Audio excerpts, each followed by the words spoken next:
So first of all, good morning to everybody, and thank you so much for coming out this morning as one community. Although we're here in spirit also with the rest of our community, our lower school faculty, staff, and students who are across the valley.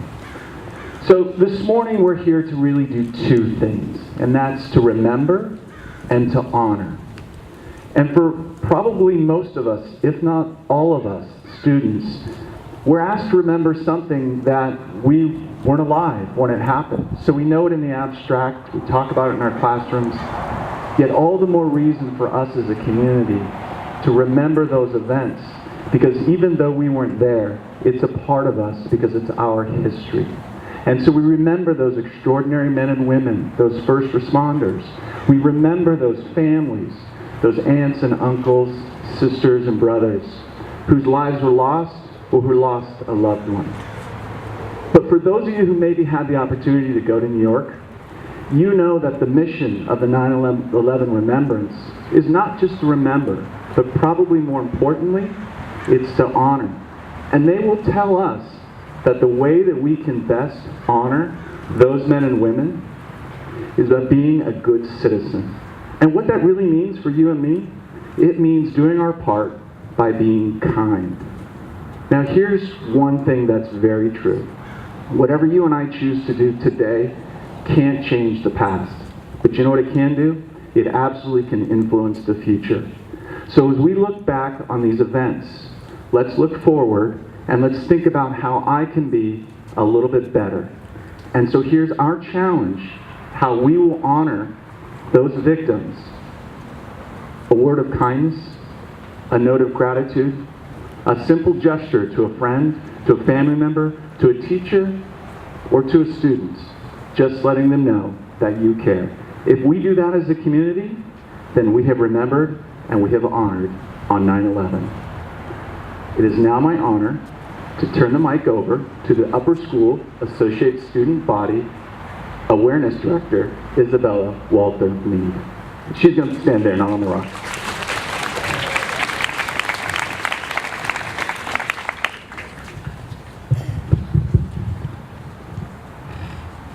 Good morning, Parker, students, and faculty.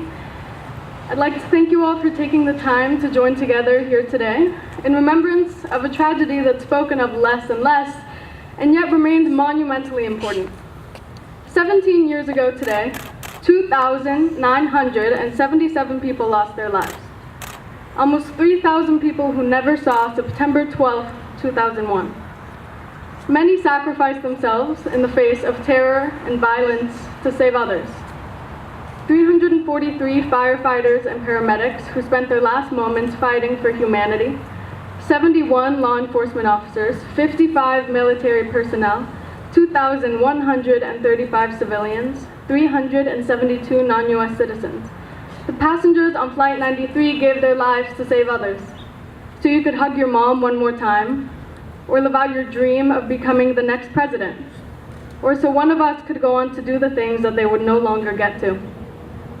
If I could, I would tell you every one of their names, every single one of their stories, their dreams, their aspirations, what their plans were for the future. I would tell their family stories, the people who feel the weight of that loss, which most of us cannot understand.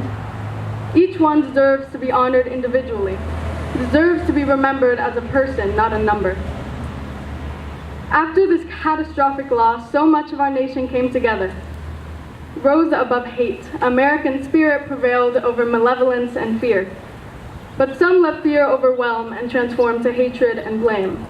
The country divided, as it remains today. And just as it is our duty to remember these people and their sacrifice, it is our work and honor to outright reject hatred, to reject blaming the innocent for the actions of few, to accept empathy and to accept love.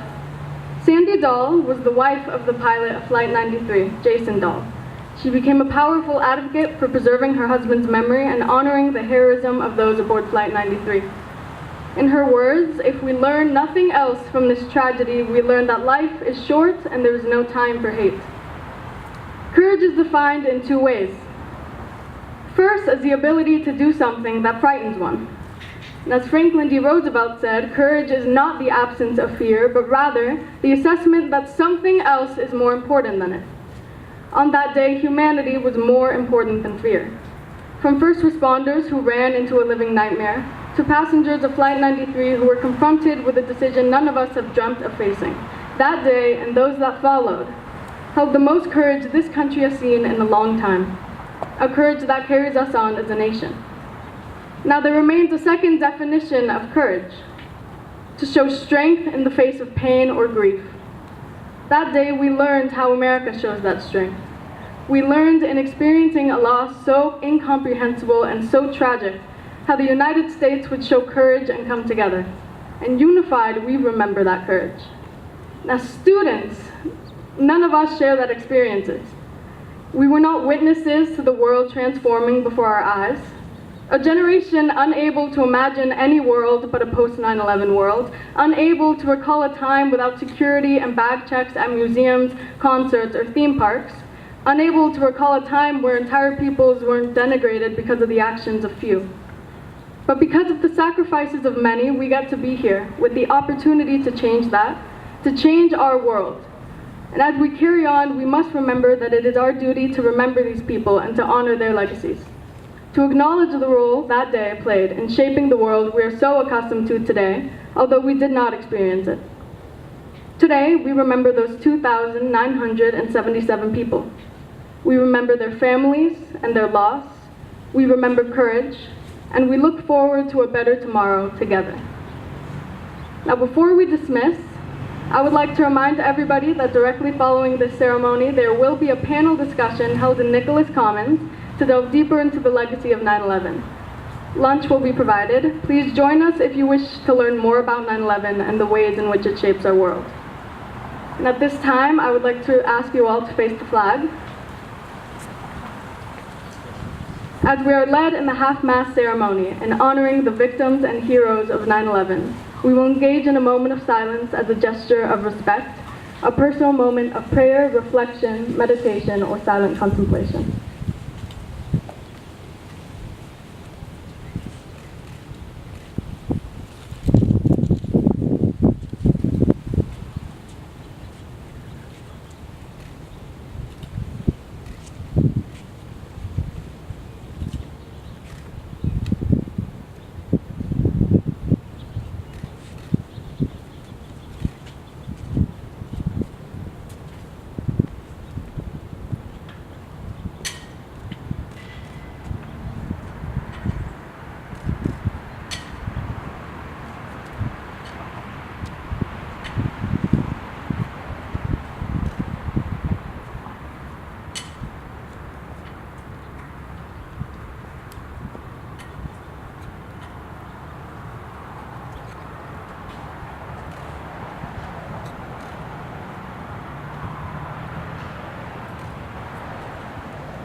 You are now excused to return to your day.